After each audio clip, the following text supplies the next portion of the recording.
always figured my wife, Amelia's disability, might make us a target someday. I just never imagined how ugly things would get.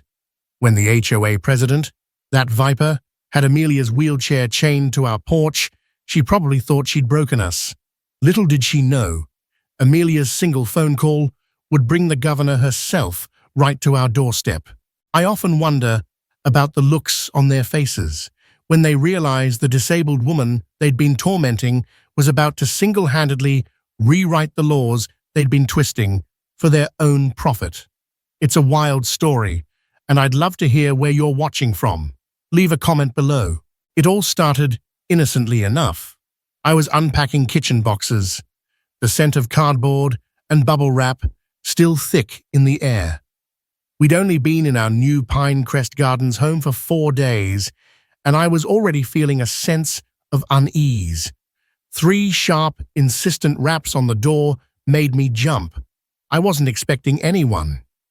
Opening the door, I was confronted by a woman with flawlessly styled blonde hair and a blazer the color of a fire engine. Her smile, though, didn't quite reach her eyes. It felt predatory. "Hi there. I'm Brenda, president of the Pinecrest Gardens Homeowners Association," she announced, thrusting out a hand. Her nails were lacquered the exact same shade as her aggressive jacket. "You must be Mr. Thompson." I shook her hand, feeling a chill despite the warm summer air. "That's right, Ethan Thompson. We're still getting settled, as you can see." Brenda peered past me into our half-unpacked living room, her nose wrinkling slightly. "I can see that. Well, I won't take up too much of your time. I'm here to officially welcome you to our community and get you signed up for the HOA," she added, pulling a hefty folder from her designer tote bag and holding it out. When I hesitated, her smile faltered, becoming brittle around the edges. "These are the membership papers. All homeowners in Pinecrest Gardens must join the HOA.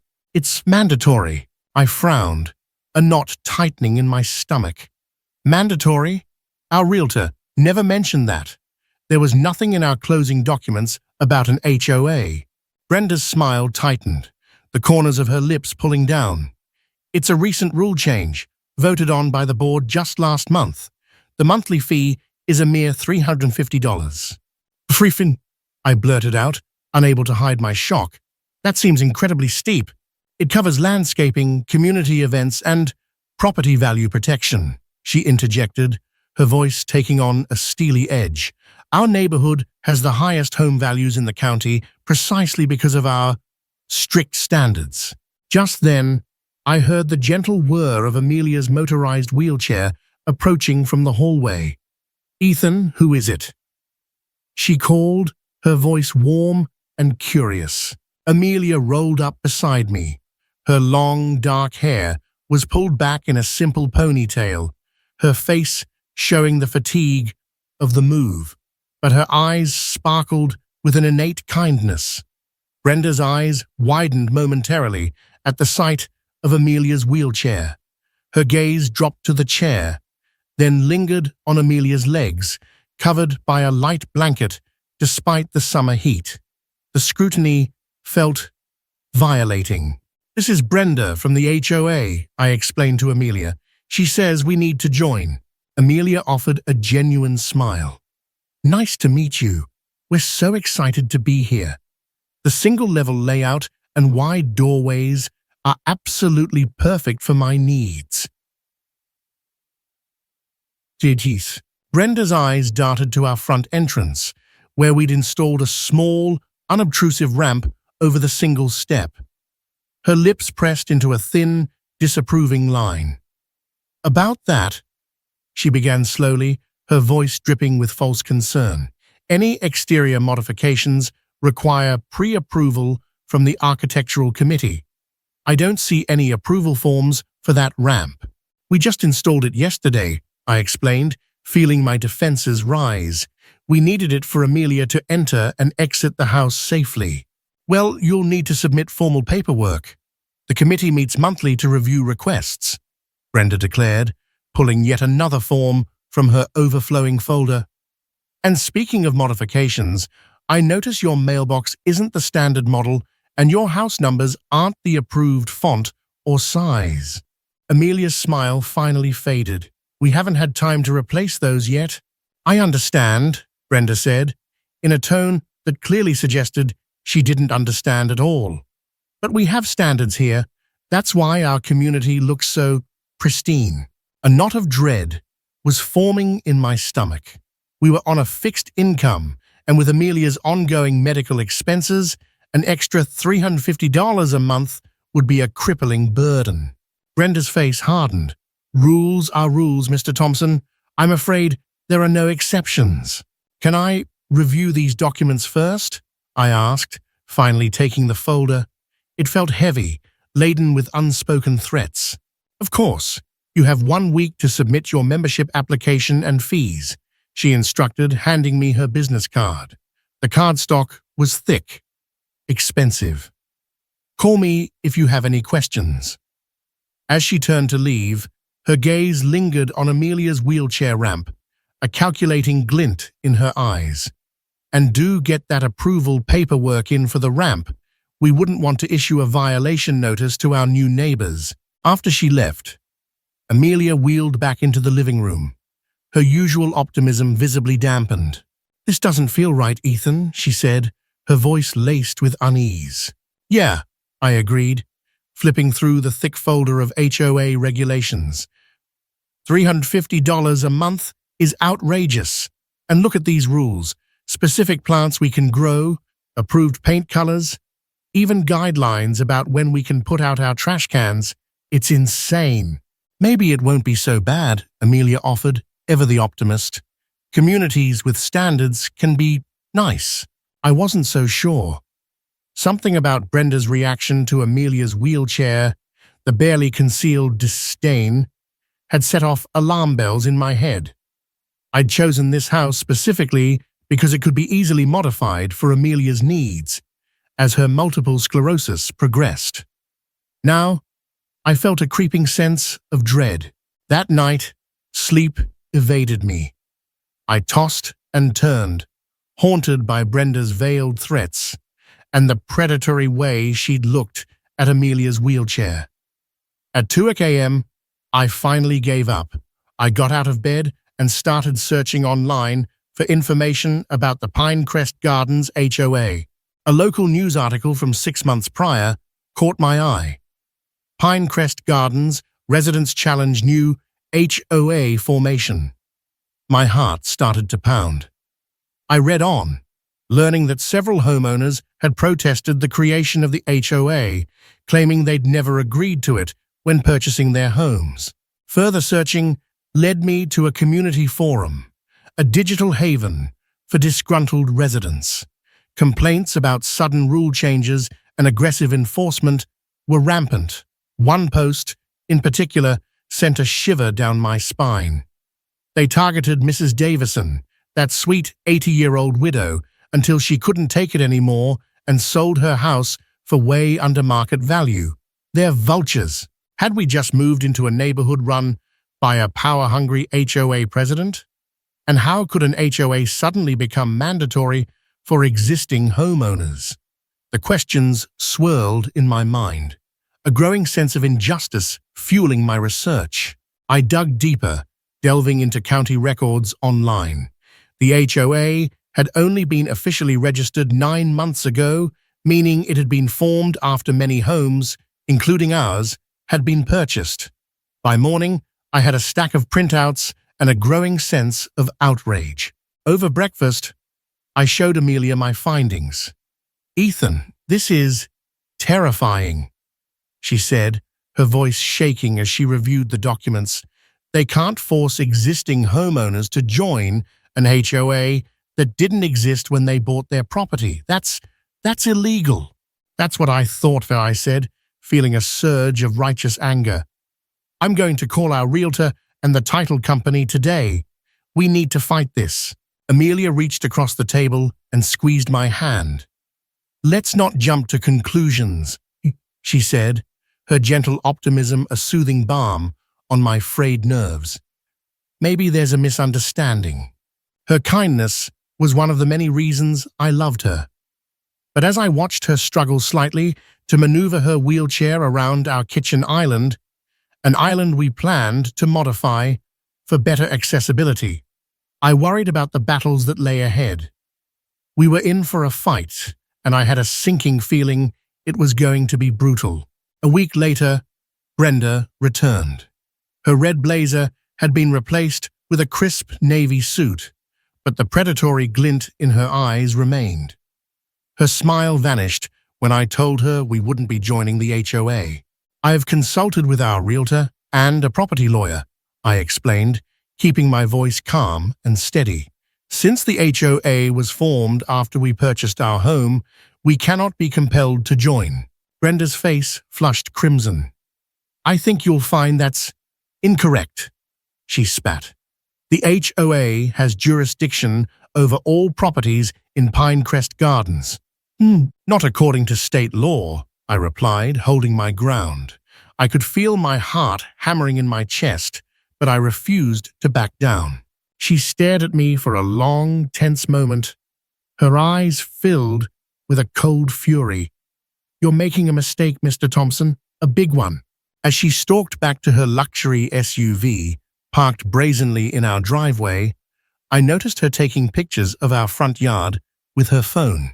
What are you doing? I called out, my voice sharp with suspicion. Documenting the non-conforming ramp and unapproved landscaping, she replied, without even looking up. The board will need to see this. As she drove away, I couldn't shake the feeling that this was just the beginning of our troubles. What would happen next? Was our dream home about to become a living nightmare? I had a sinking feeling we were about to find out. The first notice arrived just 3 days after my refusal to join the HOA. A bright yellow piece of paper tucked menacingly under our windshield wiper, claiming our car was improperly parked, despite being in our own driveway. This is ridiculous, Amelia said, examining the notice with a mixture of anger and disbelief. We're not breaking any rules. I tossed it in the trash, trying to project an air of confidence. They're just trying to scare us, Amelia. Don't let them get to you. But the next morning, another notice appeared, this time taped to our front door. Violation, unapproved exterior modification, wheelchair ramp. 2 days later, another blow. Ethan, look at this, Amelia called from the kitchen, her voice tight with suppressed fury. She held up a letter that had arrived in the mail. They're fining us $100 per day for the ramp. I took the official-looking document, my blood beginning to boil. They can't do this. We don't belong to their damn HOA. That afternoon, I called a local attorney who specialized in property law. You're absolutely right, Mr. Thompson, she confirmed after hearing our story. Her voice was calm and reassuring.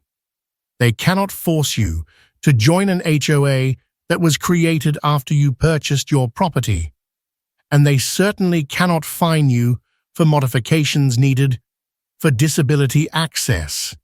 That's a blatant violation of the Fair Housing Act and the Americans with Disabilities Act. Armed with this legal ammunition, I wrote a formal letter to the HOA board citing the relevant laws and demanding they cease their harassment. I sent it certified mail, so they couldn't claim they'd never received it. The next day, I was working from home when I heard the rumble of a truck outside. Looking out the window, I spotted 2 men in landscaping uniforms in our front yard. My blood ran cold. I rushed outside. Excuse me, what do you think you're doing? HOA orders, the older man replied, barely glancing up from his clipboard. Your lawn exceeds the height restriction by 1/4 of an inch. I didn't authorize this, I said firmly, and we're not part of the HOA. The man shrugged, indifferent. Lady who hired us said you'd say that, said to do it anyway and bill you. Get off my property now, I demanded, pulling out my phone to record the encounter. This is trespassing. They left, but not before one muttered, Good luck in this neighborhood, buddy. The threat hung in the air, heavy and ominous. That evening, Amelia's physical therapist, Jennifer, arrived for their weekly session. As they worked in our living room, a police cruiser pulled up outside. An officer knocked on our door. "We received a complaint about an illegal business being operated from this address," he said, his tone apologetic but official. "A business?" I repeated in disbelief. "My wife is having physical therapy for her multiple sclerosis." The officer looked uncomfortable. "Someone reported regular clients coming and going." "That's absurd," I said, my voice rising in indignation. I invited him in to see for himself. Jennifer is a licensed physical therapist who comes once a week to help my wife maintain her mobility. Jennifer confirmed this, showing her medical credentials. The officer apologized for the disturbance, but the incident left me shaken. "This is getting out of hand, Ethan," I told Amelia after he left. "Someone is watching our house and calling in false reports. They're trying to isolate us." Amelia's usual optimism was fading, replaced by a weary resignation. Maybe we should just join their HOA to make this stop." "No," I said firmly, my resolve hardening. "That's exactly what they want. They're trying to bully us into compliance. We can't give in." The next morning, I woke to the sound of someone pounding on our door. It was 6:15 a.m. A man in an official-looking uniform stood on our porch. "Noise complaint inspection," he announced, his face impassive. "What noise?" I asked, still in my pajamas, my mind reeling. "Reports of loud machinery running all night," he explained. "Need to check your home for violations." "That's ridiculous," I said, my voice rising in anger. "The only machinery we have is my wife's medical equipment, which makes minimal noise." Amelia appeared behind me in her wheelchair. "What's happening, Ethan?" The inspector's eyes narrowed at the sight of her chair. "Is that electric? Could be the source of the noise." "It's a standard motorized wheelchair," I explained, my anger reaching a boiling point. "And we were both asleep all night, so nothing was running." He made a note on his clipboard. "I'll need to inspect the chair." "Absolutely not," I said firmly. "You have no right to enter our home or inspect my wife's medical equipment. Please leave our property now." After he left, I installed a security camera at our front door. I had a feeling we'd need irrefutable evidence of the harassment. That night, we were watching TV when the power suddenly went out. Our entire house plunged into darkness. "Stay here," I told Amelia, grabbing a flashlight. "I'll check the breaker box." But the breakers were fine. Looking out the window, I saw that every other house on the street still had power. Only ours was dark. I called the power company's emergency line. "We'll send someone out," the representative promised. "But it's strange. Our system shows no outage at your address." 2 hours later, a utility worker arrived. "Someone tampered with your meter," he explained, after inspecting the box on the side of our house. "Switched it off manually. This isn't something that happens by accident." As he restored our power, I felt a chill that had nothing to do with the night air. Someone had deliberately cut our electricity. This was escalating, and I was starting to feel genuinely afraid. The following day, we received 3 more violation notices: improper garbage can placement, unapproved window coverings, and excessive medical equipment visible from street. "But this is harassment, Ethan," Amelia said, her voice breaking. "They're targeting us because of my disability." I gathered all the notices and took photos. "We need to document everything," I said, my voice grim. That afternoon, I was mowing our lawn when Brenda walked by with 2 other women. They stopped directly in front of our house. "Such a shame," Brenda said loudly, her voice dripping with sarcasm, ensuring I could hear. "This neighborhood used to have standards." "I heard they're running some kind of medical facility," one of her companions replied, her voice equally loud and disdainful. "Should be illegal in a residential area." I turned off the mower, my fists clenched. "Excuse me," I said, stepping closer, "but we can hear you. If you have concerns, you should address them to me directly." The women looked startled, caught off guard. Brenda recovered quickly, her face hardening. "We're just concerned about property values. Your situation to us creates an eyesore." "My situation?" I asked, my voice dangerously low. "You mean my wife's disability, the wheelchair ramp, the medical vehicles, the equipment?" "Sir, it's not what people expect in an upscale community," Brenda said, her voice laced with venom. I felt my face growing hot with rage. "The Fair Housing Act and the Americans with Disabilities Act protect our right to make reasonable modifications for my wife's condition." "Laws can be interpreted many ways," Brenda replied with a cold, cruel smile, "and accidents happen to people who don't fit in." Before I could respond, they walked away, laughing. Their laughter echoed in my ears, a chilling reminder of their power. That night, around midnight, I heard engines revving outside our house. Looking out the window, I saw 3 cars parked directly in front of our driveway, blocking us in completely. I recognized Brenda's SUV and her husband, Robert's sports car. A third vehicle belonged to the HOA treasurer, Janice. It was a deliberate, calculated act of intimidation. What if Amelia needed emergency medical care? We'd be trapped. My blood ran cold. I grabbed my phone to record and went outside. "You can't block our driveway like this," I shouted, my voice shaking with a mixture of anger and fear. Robert stepped out of his car, smirking. "Public street. We can park wherever we want." "This is clearly intentional harassment," I said, keeping my phone camera pointed at them. "You're blocking access for a disabled person." "Prove it," Brenda called from her SUV, her voice dripping with contempt. "We're just having a late-night chat." "I'm calling the police," I warned. "Go ahead," Robert laughed, a chillingly confident sound. "My brother-in-law is the shift captain tonight." They eventually drove away, still laughing, but their message was clear. They had power in this community, and we didn't. They were untouchable. Back inside, I found Amelia waiting anxiously. "What's happening to us, Ethan?" she asked, her voice trembling. "Why do they hate us so much?" I had no good answer.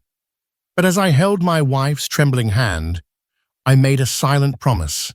I would not let them win. But how could we possibly fight an enemy with connections throughout the community and a ruthless determination to drive us out? I jolted awake to the sound of Amelia's scream.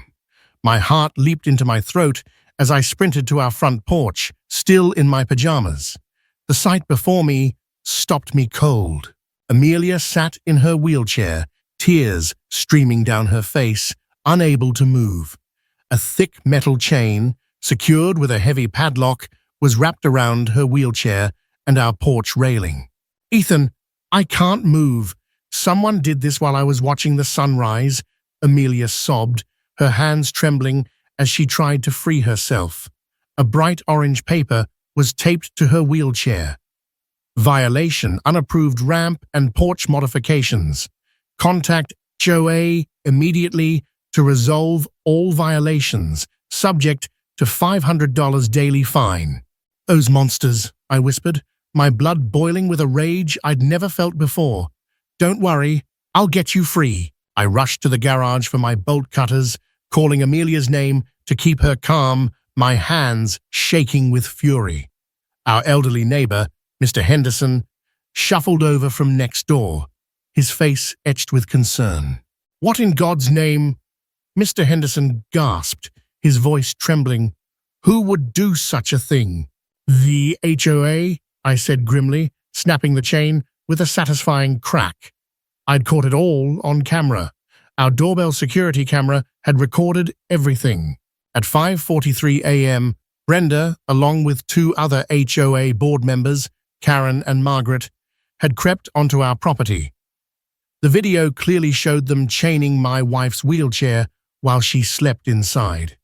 Brenda even posed for a selfie beside the trapped wheelchair before they all hurried away, laughing. The sheer cruelty of it was breathtaking. "We need to call the police right now," Mr. Henderson insisted, his face red with anger. "This isn't just mean, it's criminal." Officer Baker arrived 40 minutes later. I showed him the video evidence on my phone, expecting immediate action. Instead, his expression grew uncomfortable. "Look, Mr. Thompson, I understand your frustration, but—" He paused, lowering his voice. "Brenda's husband, Robert, well, he's Police Chief Morgan's closest friend. They vacation together. Their kids are married. Are you saying you won't help because of who they know?" I demanded, stepping closer, my voice rising in disbelief. Officer Baker took a step back. "I didn't say that.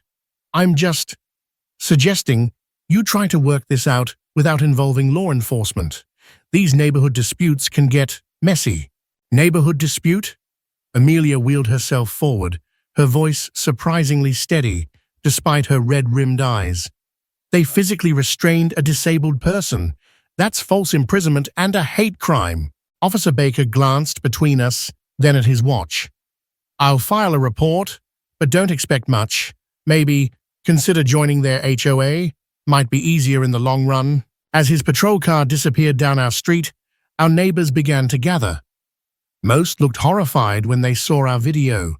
Others nervously excused themselves, afraid to cross the powerful HOA. "They did the same to my mother," whispered elderly Mrs. Patel from across the street, her voice trembling. "She had a bird feeder they didn't approve.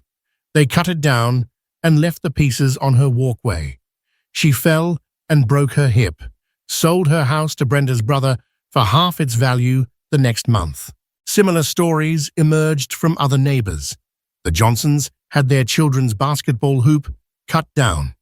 The Garcias found their cultural garden ornaments smashed, always after refusing to join the HOA, always followed by escalating harassment until they were forced to move. Mr. Henderson shook his head. "Why doesn't someone fight them?" "Because Brenda's brother-in-law is Judge Wilson," another neighbor admitted quietly, "and her cousin runs the local newspaper. You can't win." That evening, as Amelia finally fell into an exhausted sleep, our power suddenly cut off again. I called the electric company, only to learn that someone had requested our service be disconnected due to dangerous wiring violations. It would take 3 days to restore, they explained, unless we paid a $1,000 rush fee. Our refrigerator, full of Amelia's vital medication, would be ruined by morning. I sat in our darkening living room, watching car headlights sweep across our walls. A vehicle slowed in front of our house.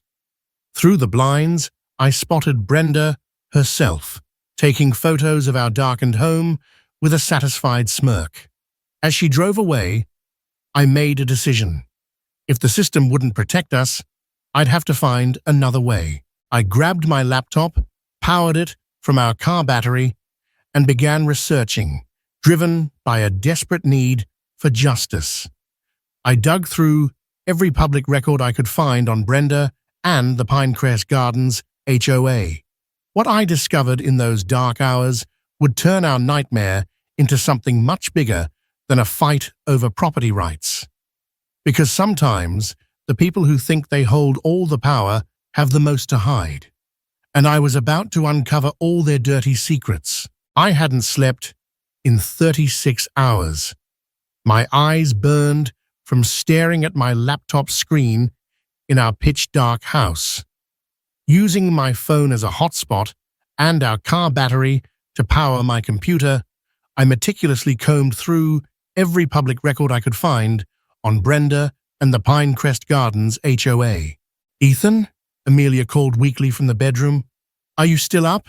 "I found something," I replied, my voice cracking with a mixture of exhaustion and excitement. "You need to see this." Amelia wheeled herself into the living room as dawn broke. Without electricity, we'd been forced to move her medications to Mr. Henderson's refrigerator. He had graciously run an extension cord from his house to power her essential medical equipment, but the HOA had already left a violation notice, threatening to fine him. We were living on borrowed time. "Look at this," I said, turning my screen toward her. I requested the HOA's financial records through a public information request. They have to file tax forms since they're a non-profit organization. Amelia squinted at the screen, her brow furrowed. What am I looking at? Last year, they collected over $850,000 in dues and fines from residents, I explained, my voice tight with anger. But only $47,000 went to actual neighborhood improvements. The rest, I scrolled down, highlighting a series of payments, went to a company called Morgan Family Holdings. That's Brenda's company, Amelia gasped. Her husband's technically, but look what they purchased, and I said, pulling up property records. 3 vacation homes in Florida, a yacht, and they're paying themselves $250,000 yearly salaries as HOA consultants. They're stealing from their neighbors.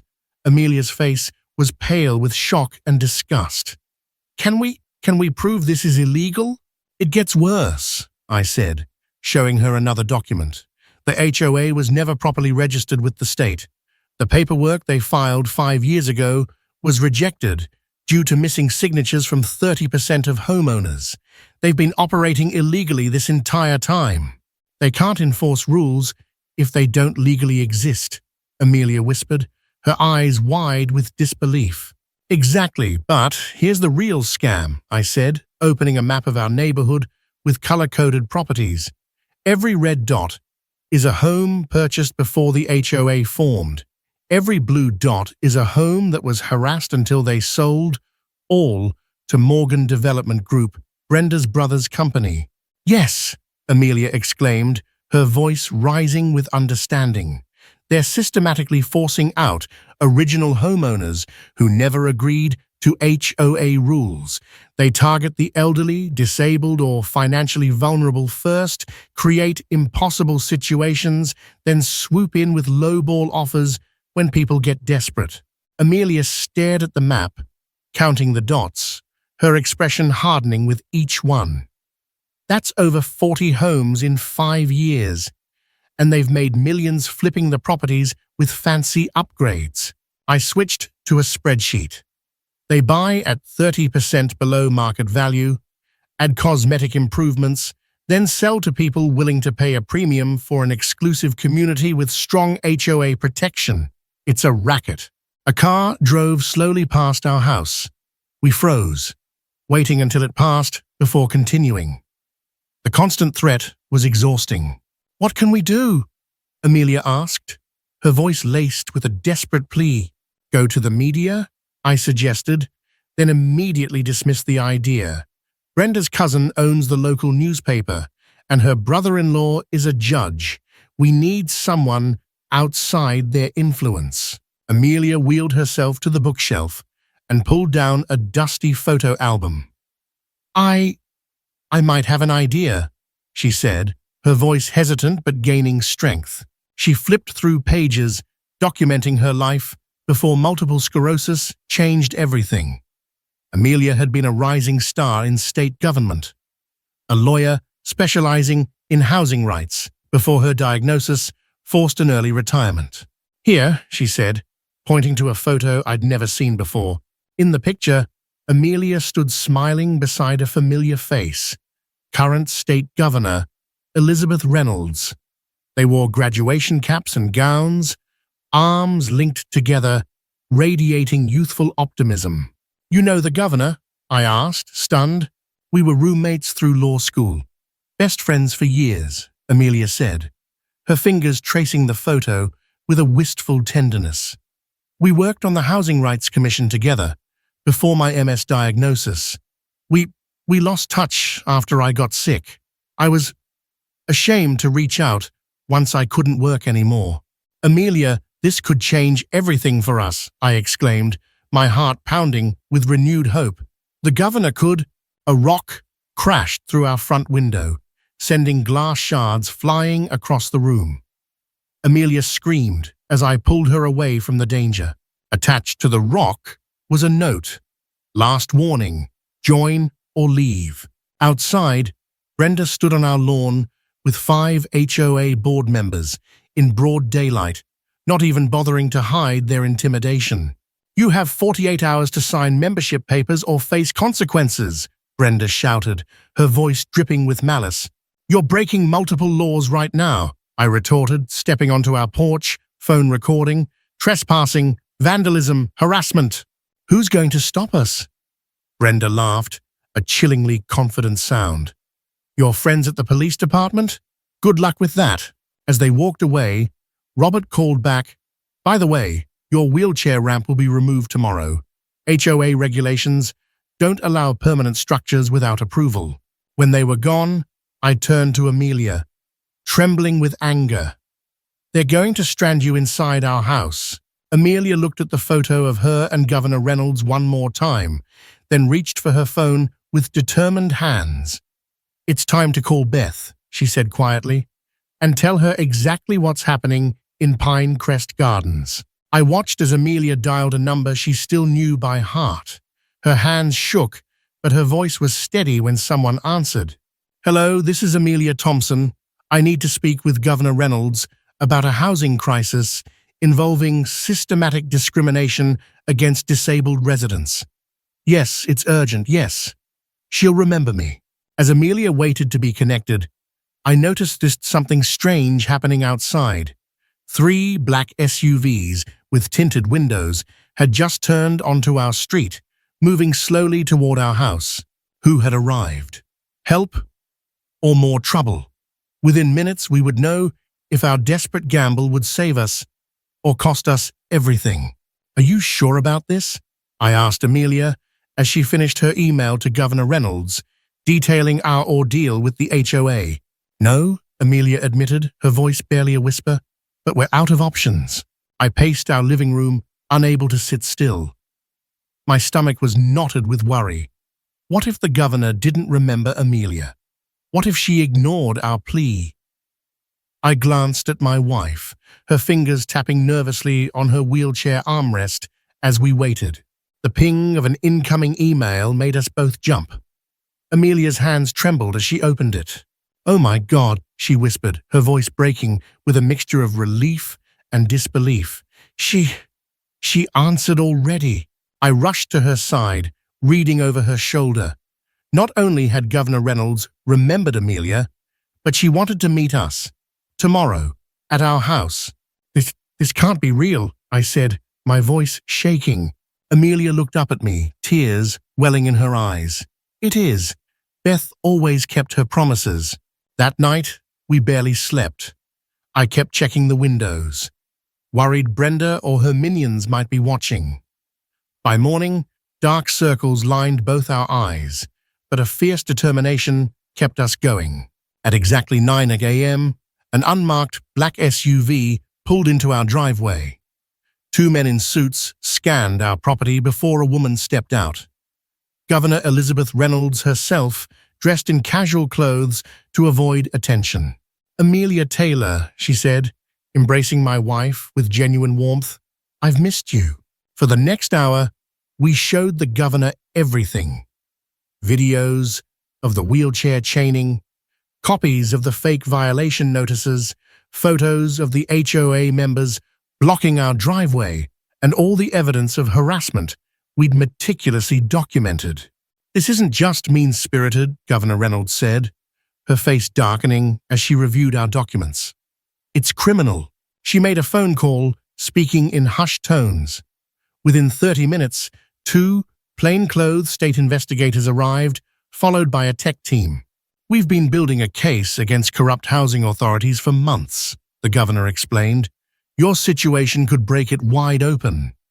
But we need solid evidence of them breaking the law, caught in the act." One of the investigators spread out a map of our neighborhood. "We think they're targeting specific homes to force sales, then flipping the properties through shell companies." "That matches what I found," I said, pulling out my own research. Brenda's brother's company has bought 8 homes in the last year, all from elderly or disabled residents who faced HOA harassment. The tech team worked quietly, installing tiny cameras around our property, in the porch light, under the eaves, disguised as ordinary fixtures. Inside, they set up recording equipment, that would document any illegal entry. Now, we need bait, the lead investigator said, his voice low and serious. Something that will make them show their hand. Amelia wheeled forward, her eyes bright with a sudden idea. What if I publicly resigned from my State Housing Commission position? I stared at her in confusion. What Housing Commission position? The governor smiled, a slow, calculating smile. The one I'm appointing her to right now. Within hours, a press release announced Amelia Thompson's appointment to the State Housing Rights Commission, with her official acceptance ceremony scheduled for the following week. They'll panic, Amelia explained. If I have that kind of power, their whole operation is at risk. But why would you resign? I asked, still confused. I won't, she said, but will leak that I'm considering it due to personal issues at my residence. The governor nodded. They'll either back off completely or they'll try something desperate to force you out before I can use my position against them. Isn't that dangerous? I asked, suddenly afraid. That's why we're not leaving you unprotected, the governor assured me. Starting now, my security team will monitor everything remotely. Plus, we're installing panic buttons throughout your house. As evening fell, the final piece of our plan took shape.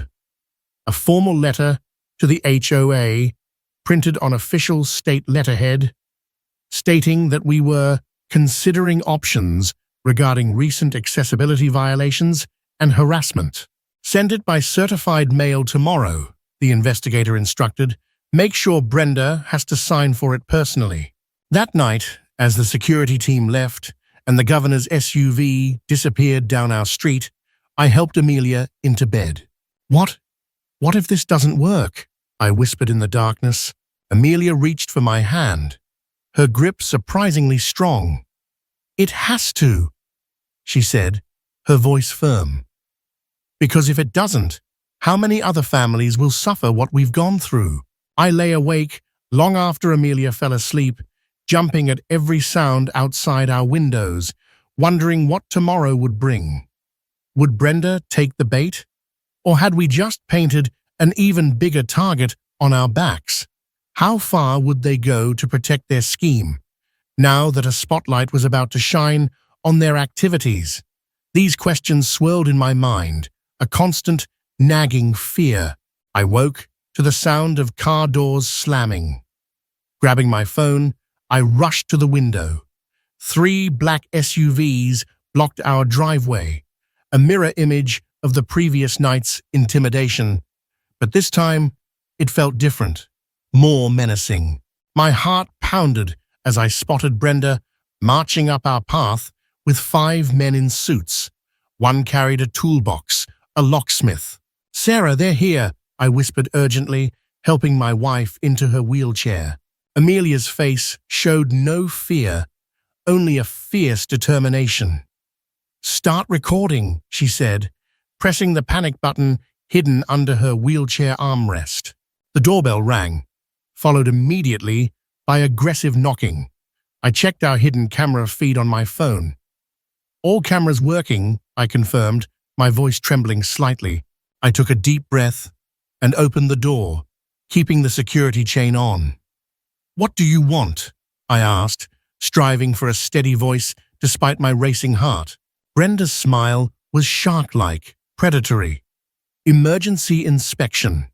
We've received reports of unauthorized modifications endangering the community," she declared, thrusting a paper toward the crack in the door.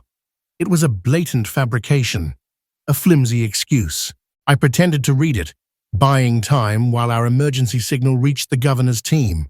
"This isn't legal," I said. "You said you need proper notice for any inspection." Robert stepped forward, his face contorted with rage. "The HOA agreement gives us emergency access rights. Open this door now, or we'll consider it a violation of community guidelines." The locksmith shuffled nervously behind them. "Ma'am, I'm not comfortable with this. You said you were the property owner, locked out of your own house. Shut up and do your job," Brenda snapped, her voice laced with venom. "We have authority here." I closed the door and reattached the chain. buying precious seconds. I'm calling the police. I called through the door. Go ahead, Brenda laughed, a chillingly confident sound. Chief Morgan is my brother-in-law, remember? Who do you think will respond? Amelia wheeled up beside me, her lawyer voice emerging, clear, authoritative, nothing like her usual gentle tone. When I reopened the door, Amelia positioned herself in view. Brenda, you're currently committing attempted breaking and entering. Every word and action is being recorded, and I advise you to step away from my property immediately, she stated, her voice unwavering. Brenda's eyes narrowed to slits. How dare you threaten me? Your little appointment won't save you. By the time your precious ceremony happens next week, you won't even live here anymore. So you've been monitoring my professional activities? Amelia asked innocently, expertly baiting her. Everyone knows, Brenda spat. You think your government connections scare us? We run this community, not some cripple who got a pity appointment. Robert stepped forward, putting his foot in the door gap. Enough talking. We're coming in to inspect, and then you're going to sign these papers, he growled, holding up a stack of documents. Transfer of property, fair market value, take it or things get worse. Are you threatening us? I asked, my phone visibly recording now. Call it whatever you want, Robert growled. Nobody says no to the Pinecrest Gardens Oversight Committee. The locksmith stepped back, his face pale. I didn't sign up for this. This is illegal, he stammered. Shut up. Brenda turned on him, her voice a venomous hiss. You'll do exactly what we pay you for. She grabbed his tools and shoved them into his hands, pushing him toward our door. Open it now, or your business with the city ends tomorrow. The locksmith looked trapped, sweat beading on his forehead, his hands shaking. He moved toward our lock, his movements hesitant, reluctant. I braced myself against the door as Robert pushed harder. The security chain strained against the frame. Amelia wheeled back slightly, pressing another hidden button. From our bedroom, a piercing alarm sounded. The locksmith jumped back, startled, but Brenda just smiled. A cold, cruel smile. Amateur theatrics won't save you, she said coldly. Robert, break it down. Robert stepped back, preparing to ram the door with his shoulder. I moved away, following our planned protocol, giving them enough rope to hang themselves. The door burst open, the chain snapping. Robert stumbled in, followed immediately by Brenda and 2 board members. The locksmith remained outside, looking horrified. That's breaking and entering, Amelia said calmly, her phone recording everything. Would you like to add assault to your charges? Save your legal talk, Brenda sneered, snatching papers from her briefcase. Sign these now, or next time, it won't be just your wheelchair we chain up. In the distance, sirens wailed. Brenda smiled triumphantly. Right on time. My brother-in-law's officers will explain how things work around here. But as the sirens grew louder, her smile faltered. Too many sirens, coming from multiple directions. Something's wrong, Robert muttered, moving to the window. Blue and red lights flashed as not 1, but 6 police cruisers screeched to a halt outside our house. Behind them, an unmarked black SUV pulled up. What the hell? Brenda whispered, her confidence cracking. Through our open door, we watched uniformed state troopers, not local police, approach with weapons drawn. Police! Everyone on the ground! A voice commanded through a megaphone. Robert ran for the back door, but froze when 2 more officers appeared in our kitchen. Within seconds, our living room was filled with law enforcement. Brenda and her associates were forced to the ground and handcuffed. What is the meaning of this? Brenda shrieked, her voice filled with outrage. Do you know who my brother-in-law is? Yes, Mrs. Morgan. We're quite familiar with Chief Morgan, a stern-faced woman in a suit said, entering our home. She showed her badge. State Attorney General's office. We've been investigating your HOA activities for months. Brenda's face contorted with rage. This is ridiculous. We have rights. Rights like the ones you didn't respect for disabled homeowners? Amelia asked quietly, her voice filled with a quiet strength. The final blow came when another vehicle pulled up. Governor Reynolds herself stepped out, flanked by security. Brenda's jaw dropped as the governor walked straight to Amelia and clasped her hand warmly. "Perfect timing, as always, Beth," Amelia said with a smile. "Wish I could have gotten here sooner," the governor replied, before turning to Brenda, who was still on the floor in handcuffs. "Brenda, I believe we need to talk about your systematic harassment campaign against vulnerable homeowners, starting with my former law school roommate and dear friend. Sarah's just your what?" Brenda stammered, looking frantically between Amelia and the governor. Before her MS diagnosis, Amelia was the state's top housing rights attorney, Governor Reynolds explained, her voice filled with righteous anger. "We've worked together for years, and as for your operation here, we've been building a case against you and your associates for months." As officers led Brenda and her team away, I caught her final, venomous glare at Amelia.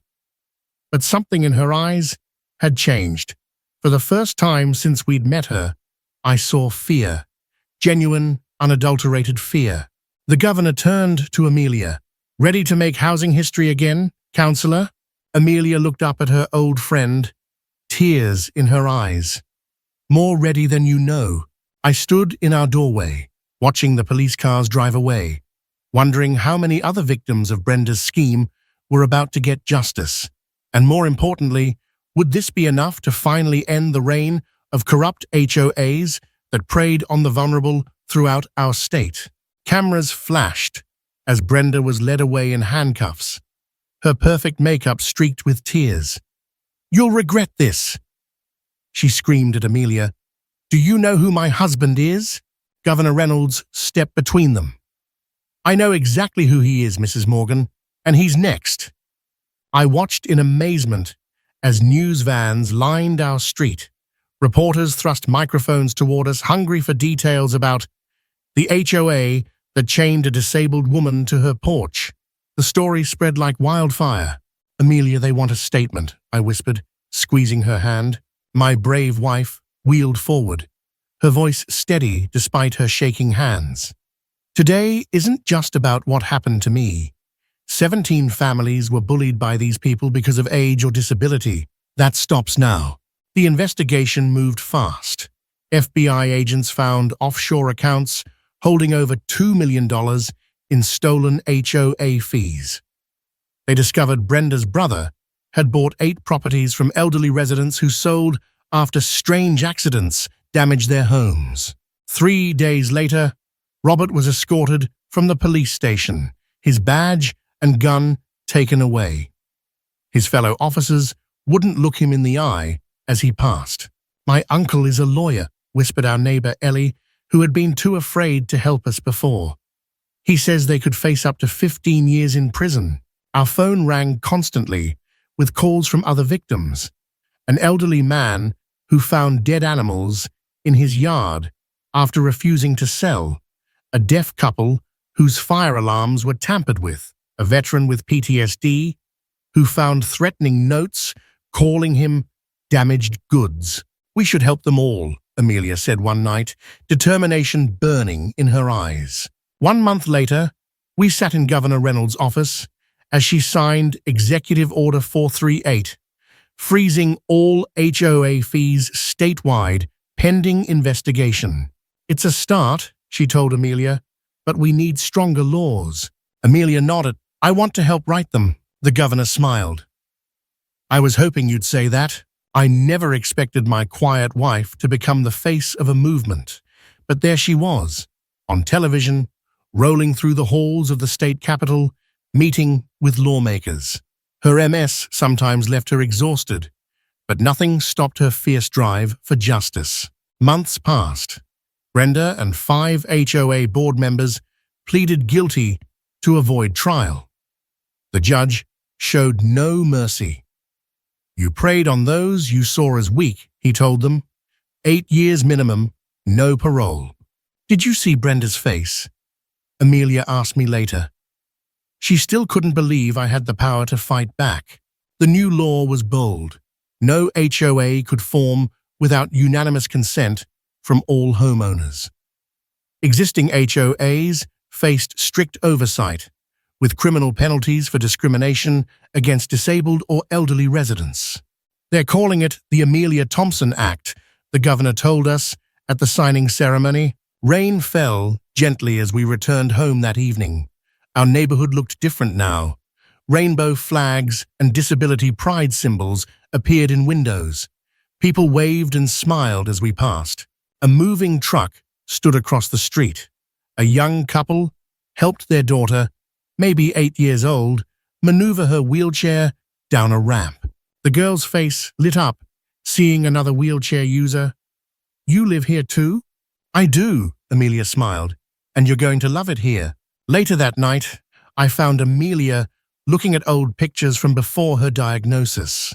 "Do you ever wish things had been different?" I asked softly. She closed the album. "I wish I hadn't been chained to our porch, but look what came from it." She paused. "Sometimes your biggest challenge reveals your greatest strength." A letter arrived the next morning from the state bar. They wanted Amelia to lead a new committee on disability rights law. "What do you think?" she asked, eyes sparkling with excitement. Who would have thought that our quiet life would transform into a battle that would protect thousands of vulnerable homeowners across the state? It just goes to show, you never know what strength lies hidden within, waiting for the right moment to emerge. This story highlights the importance of standing up for your rights, even when facing seemingly insurmountable odds. It demonstrates that even the most vulnerable individuals can affect significant change when they refuse to be silenced and are willing to fight for justice. It also underscores the dangers of unchecked power and the importance of community support in combating abuse. Please share your thoughts in the comments below. Where are you watching from? Have you ever experienced a similar situation with an HOA or other authority figure? Let's discuss. And don't forget to subscribe to the channel for more inspiring stories.